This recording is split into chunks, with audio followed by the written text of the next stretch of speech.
Hi, I'm Liam, and in this course I'll show you how to use a lakehouse to make managing your datasets easier and more performant. When you apply the concepts you learn in this course on your own data, you'll be able to spend less time managing data and more time getting insights from your data.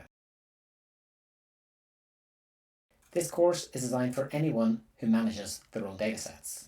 These datasets could be small or large, and they could be stored locally on your machine or remotely somewhere like the cloud. The key point is that your dataset is tabular, where tabular means any data that could be stored in a spreadsheet or CSV. There are some fundamental data engineering concepts that make managing datasets much easier. Concepts such as the different modes of adding data to a dataset, or optimizing a large dataset, or partitioning a dataset. However, many people who work with data learn these concepts by trial and error over many years. By taking this course, you'll quickly learn these fundamental concepts in a structured way, and you'll instantly be able to apply those to your own datasets. This course is built around the deltalake Python package. I choose to work with deltalake because of its simplicity and speed. All you need to work with deltalake is a Python installation. Deltalake has powerful integrations with pandas and polars. In this course, we'll learn how to take advantage of those integrations to query our datasets in the fastest and most efficient way. deltalake allows you to manage your dataset using a lakehouse approach. But what is a lakehouse?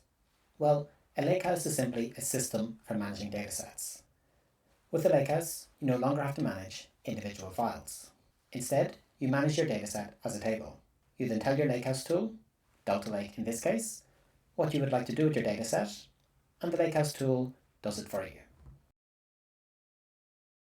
Some of the big advantages of using deltalake include that it makes updating your dataset much easier, including tricky cases where you have to add or delete data and checking for duplicates. deltalake also makes it easier to optimize datasets that are composed of many small files into single larger files. It allows you to time travel back to earlier versions of your dataset, and it allows you to use polars or pandas to query the dataset in the fastest and most efficient way. The course is made up of Jupyter notebooks that each cover a key concept. Each notebook demonstrates the concept with some simple examples. This is followed by exercises using a real-world dataset to develop your own understanding. The feedback I've gotten from learners is that these exercises are the most valuable part of the course for helping them apply the concepts to their own data. If you want to learn more about the course, check out the course landing page for more details. But if you're ready to get going, enroll now and start your journey to becoming an expert in managing data with a lakehouse.